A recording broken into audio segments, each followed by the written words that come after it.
Good morning friends. Prabhakar Singh knowledge अड्डा में एक बार फिर से आपका स्वागत है।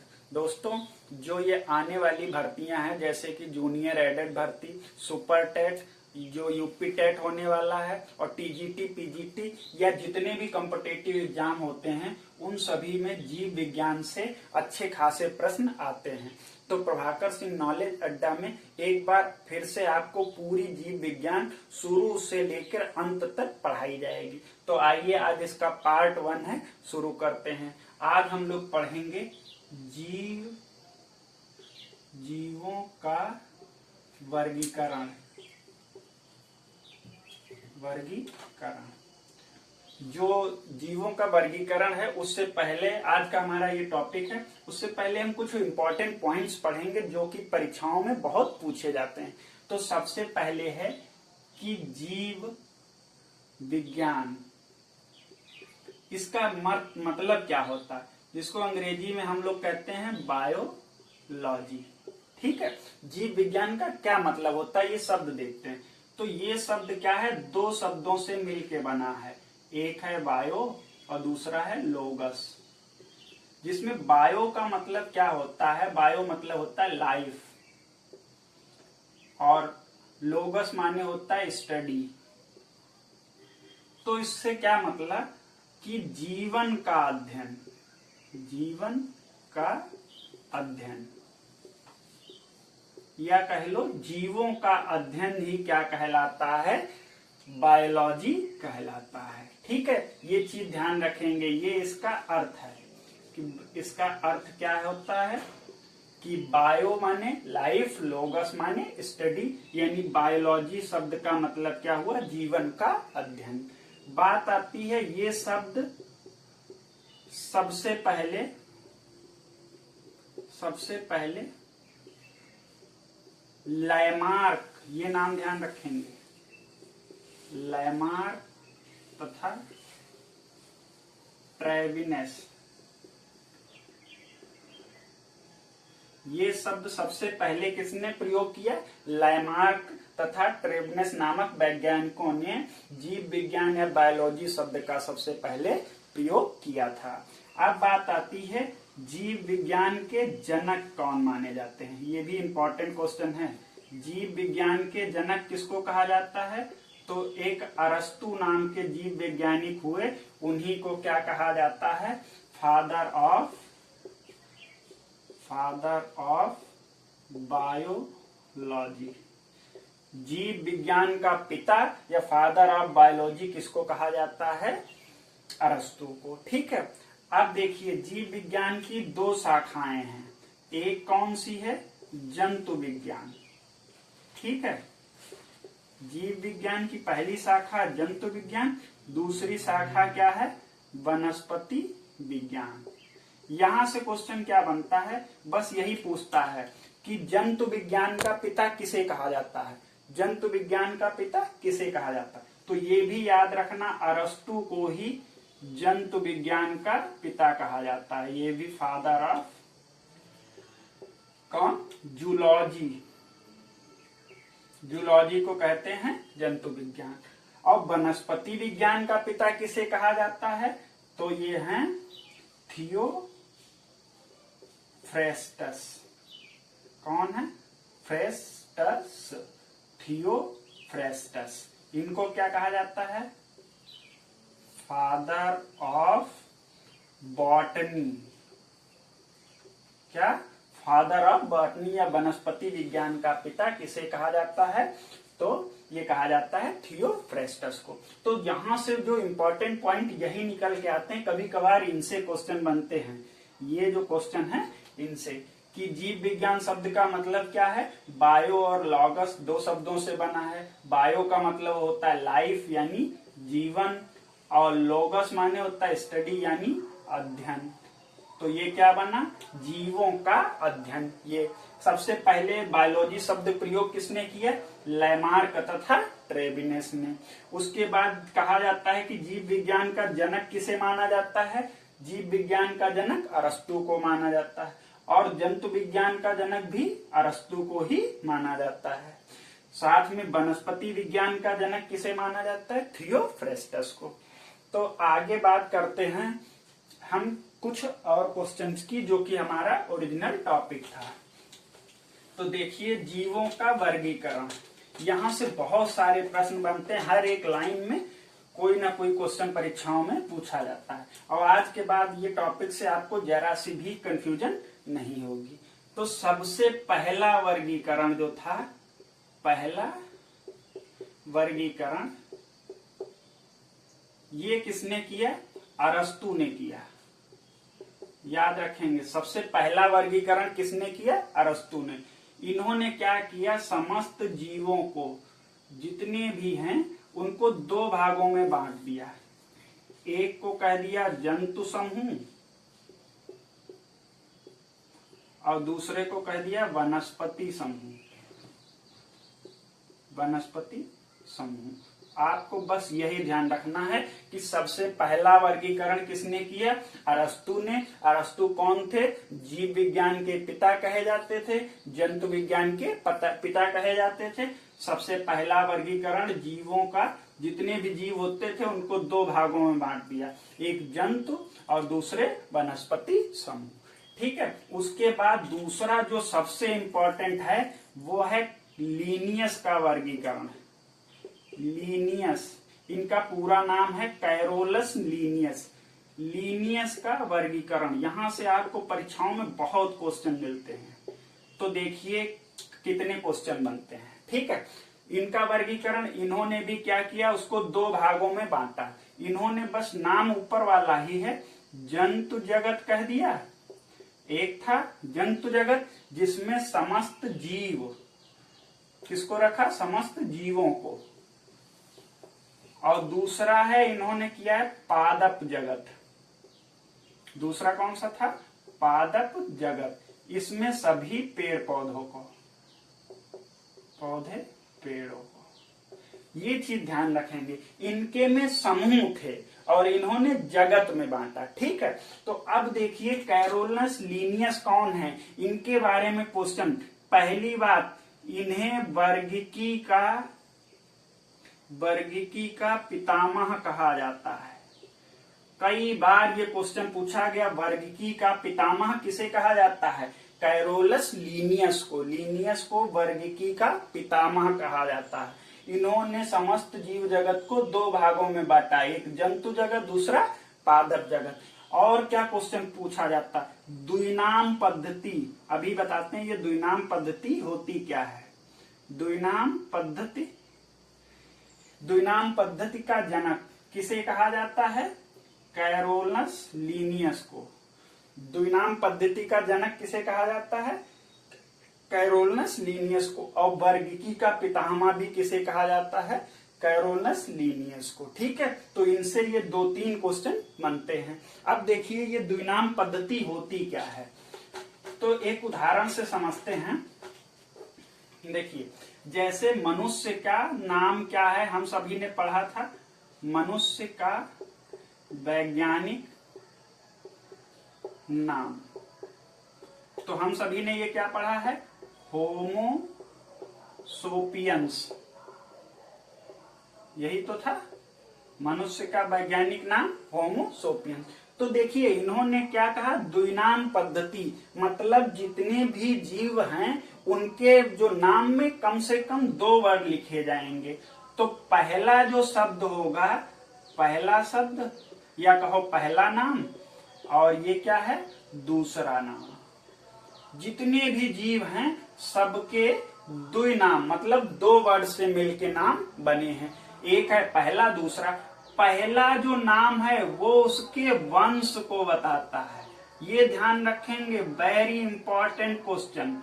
और दूसरा जो नाम है उसकी जाति को बताता है, ध्यान रखेंगे। क्या?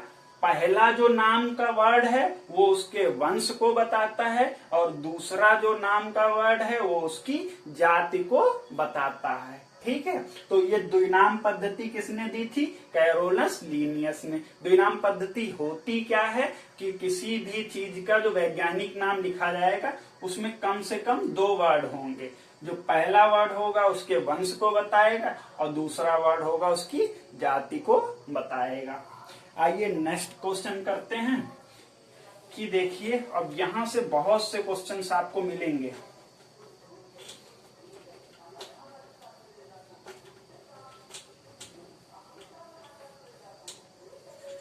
अगला है विटेकर, विटेकर का वर्गीकरण, वर्गीकरण वेरी वेरी इंपॉर्टेंट, ध्यान से इसको पढ़ेंगे। देखिए विटेकर नाम आता है 5 जगत वर्गीकरण, क्या 5 जगत वर्गीकरण। इंग्लिश वाले देखेंगे 5 किंगडम क्लासिफिकेशन, 5 किंगडम क्लासिफिकेशन किसने दिया? तो ये नाम ध्यान रखिएगा, किसने? विटेकर ने 5 जगत वर्गीकरण दिया। अब वो 5 जगत कौन से हैं ये ध्यान रखिएगा। कभी कभी 4 ऑब्जेक्टिव में दे देता है तो उनमें से 3 रहते हैं, कौन सा पूछता नहीं है। तो सबसे पहले था मोनेरा जगत, कौन सा है? मोनेरा। दूसरा है प्रोटिस्टा, ठीक है, कौन सा? प्रोटिस्टा। तीसरा है फंगी या जिसको कवक कहते हैं, ठीक। चौथा जगत बताया इन्होंने पादप जगत, और 5वां बताया जंतु जगत, ठीक है। पादप जगत, जंतु जगत, और ये मोनेरा, प्रोटिस्टा, पादप और जंतु, ठीक है। तो अब देखिए पहला क्वेश्चन यहीं से बनता है, 5 जगत वर्गीकरण किसने दिया? विटेकर ने दिया। वो 5 जगत कौन कौन से हैं? मोनेरा, प्रोटिस्टा, कवक, पादप और दूसरा 5वां है जंतु, ठीक है। अब आइए एक एक करके पढ़ते हैं, इनमें से कौन कौन से किसमें क्या है। तो सबसे पहले क्या पढ़ते हैं हम? सबसे पहले पढ़ेंगे क्या? मोनेरा जगत, वेरी इंपॉर्टेंट है मोनेरा जगत। देखिए क्या होता है, इसमें सभी प्रोकैरियोटिक, प्रोकैरियोटिक, प्रोकैरियोटिक कोशिका वाले, इसमें किसको रखा गया? पहली बात, सभी प्रोकैरियोटिक कोशिका वाले जीवों को रखा गया। बात आती है प्रोकैरियोटिक कोशिका होती क्या है। तो कोशिका जो होती है उसके अंदर हमने पढ़ा है केंद्रक होता है, ये पूरी क्या हो गई? कोशिका, ठीक। अब कोशिका के अंदर क्या होता है? केंद्रक, और इसके अंदर ढेर सारे पार्ट्स होते हैं, जैसे कोशिका द्रव्य के अंदर माइटोकॉन्ड्रिया, राइबोसोम, न्यूक्लियोसोम, सेंट्रोसोम, ये सब होते हैं। तो जो प्रोकैरियोटिक कोशिका होती है ये कैसी होती है? अविकसित कोशिका होती है। कैसी? अविकसित, मतलब ये प्रॉपर डेवलप नहीं हो पाती है, अविकसित कोशिका होती है। तो यानी मोनेरा जगत में उन जीवों को रखा गया जो अभी पूरी तरीके से डेवलप नहीं हुए हैं। दूसरे जितने भी जीव होते हैं एक कोशिकीय होते हैं, कोशिकीय, एक कोशिकीय जीव होते हैं, मतलब कुल मिला के पूरा जीव होगा वो एक ही कोशिका होगी, वो भी अविकसित होगी, ठीक है। तो इसमें देखते हैं उसके आगे, इसमें उदाहरण जो हैं वो वेरी वेरी इंपॉर्टेंट हैं। इसमें उदाहरण कौन कौन से आते हैं? पहला उदाहरण है जीवाणु। पेपर में डायरेक्ट क्वेश्चन आता है कि जीवाणु को किस जगत में रखा गया है, तो आंसर है मोनेरा जगत में, ठीक है। उसके बाद नीले हरे शैवाल, कौन? नीले हरे शैवाल किस जगत में रखे गए? मोनेरा जगत में। आप जब अभी क्वेश्चन प्रैक्टिस करवाएंगे तो देखिएगा डायरेक्ट क्वेश्चन बना है, नीले हरे शैवाल किस जगत में है? मोनेरा जगत में। याद रखिए नीले हरे जगत वो शैवाल को आजकल साइनोबैक्टीरिया भी कहा जाता है, साइनोबैक्टीरिया भी कहा जाता है, ठीक है। ये हो गए जीवाणु, नीले हरे शैवाल, ठीक। दूसरा जगत बात करते हैं प्रोटिस्टा, प्रोटिस्टा। ये देखिएगा इसमें कौन कौन से लोग आते हैं। प्रोटिस्टा में क्या होता है, जो अभी तक सबसे छोटे जीव होते थे, कैसे, अविकसित कोशिका वाले जीव, इसमें क्या उनसे थोड़े बड़े यानी जो विकसित जीव हो चुके हैं, तो ये प्रोकैरियोटिक ना होके कैसे यूकैरियोटिक हो गए हैं। यूकैरियोटिक कोशिका वाले जीव रखे गए हैं। ठीक है। और यूकैरियोटिक क्या होती है, ऐसी कोशिका जो पूरी तरीके से डेवलप हो चुकी है, यानी कैसी, विकसित हो चुकी है। ये ध्यान रखेंगे, उसके अंदर जितने भी सेल ऑर्गन्स हैं वो सब बन चुके हैं। तो उन जीवों को किस में रखा गया, प्रोटिस्टा जगत में। ठीक। दूसरा पॉइंट क्या होता है, ये तो हो गया यूकैरियोटिक कोशिका। उसके बाद ये भी कैसे होते हैं, एक कोशिकीय। ठीक, ध्यान रखेंगे, एक कोशिकीय जीव होते हैं, ये बात। अब इसके अंदर आते कौन कौन है, ये वेरी इंपॉर्टेंट। एक है अमीबा। अमीबा का नाम सबने सुना होगा। अमीबा किस में आता है, प्रोटिस्टा जगत में। ठीक है, अमीबा किस में आता है, प्रोटिस्टा जगत में। दूसरा उदाहरण है डायेटम। डायेटम भी किस में आता है, प्रोटिस्टा जगत में। अमीबा हो गया, डायेटम हो गया। एक यूग्लिना आता है। ठीक है, यूग्लिना। यूग्लिना किस में आता है, इसी में, प्रोटिस्टा जगत में। ठीक है। एक आता है पैरामीशियम, वेरी इंपॉर्टेंट, पैरामीशियम। ठीक। अब देखिए ध्यान से, यूग्लिना का नाम क्या है और पैरामीशियम का नाम। पैरामीशियम को चप्पल जंतु भी कहा जाता है, चप्पल जंतु। ध्यान रखेंगे, पेपर में डायरेक्ट क्वेश्चन बनता है कि चप्पल जंतु किसको कहते हैं, तो आंसर होगा पैरामीशियम को।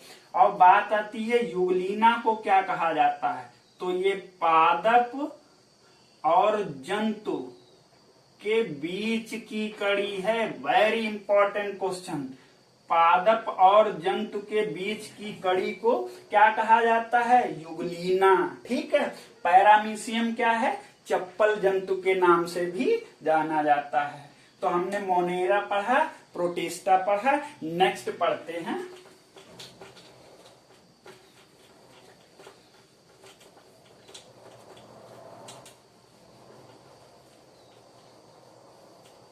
नेक्स्ट है हमारा तीसरा, कौन सा है, कवक।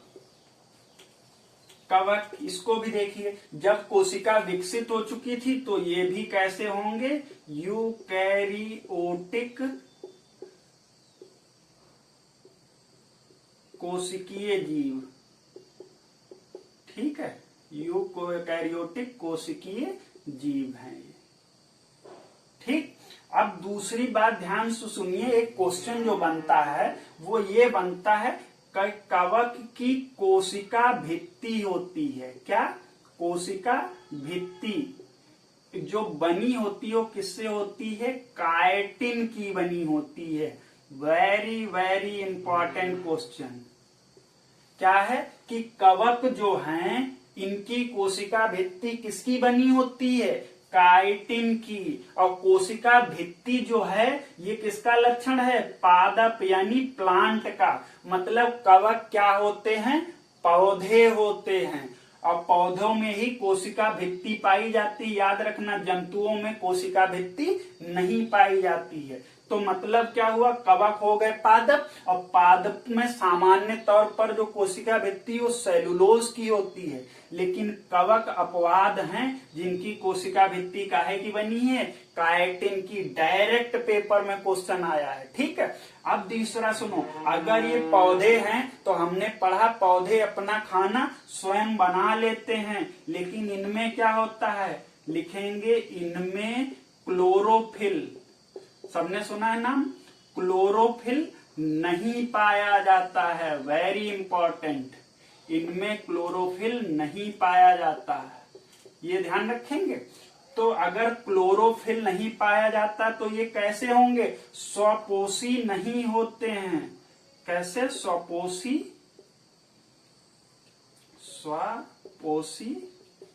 स्वपोषी नहीं होते हैं, ये ध्यान रखिएगा, स्वपोषी नहीं होते हैं। तो ये कैसे होते हैं? या तो मृत जीवी होते हैं और या तो इनको कह लो परपोषी, या तो मृत जीवी या परपोषी होते हैं। अब उदाहरण इसमें कौन आते हैं? सबने मशरूम का नाम सुना होगा। मशरूम जो खाते हैं वो एक प्रकार का कवक है। सबने ईस्ट सुना होगा। ईस्ट जो ब्रेड में यूज किया जाता है वो भी क्या है? एक प्रकार का कवक है।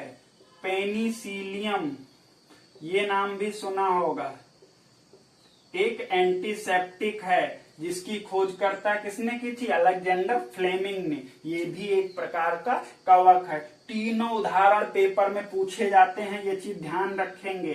तो हमारे कवक से इतने ही क्वेश्चन आज तक परीक्षाओं में बने हैं। ठीक है, मशरूम सबने देखा है। ईस्ट कई चीजों को जैसे सड़ा गला के बनाया जाता है, वहां ईस्ट का प्रयोग किया जाता है। पेनिसिलियम एक प्रतिजैविक पदार्थ है। ये क्या है? एक प्रकार का कवक है और इससे दवाई बनती है। ठीक है, नेक्स्ट क्वेश्चन करते हैं। नेक्स्ट है प्लांटी यानी पादप।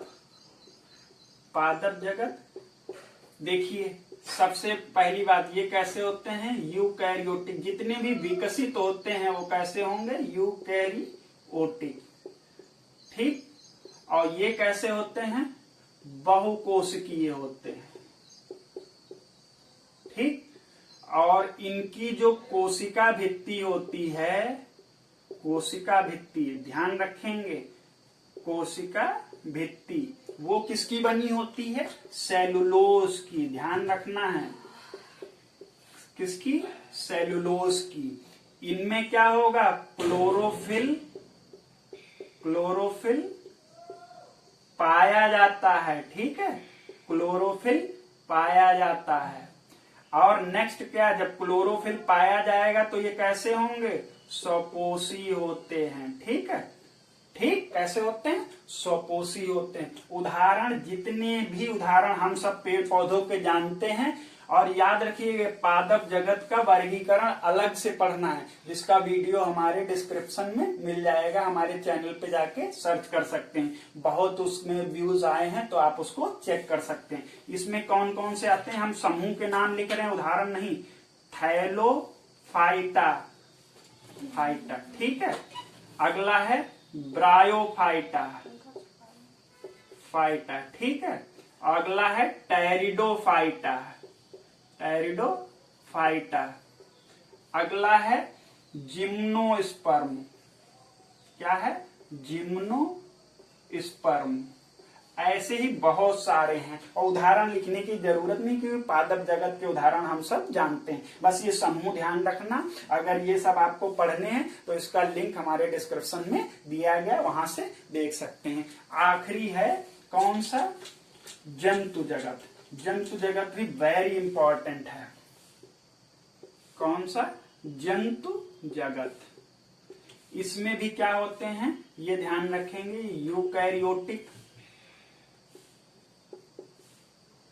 यूकैरियोटिक बहुकोशिकीय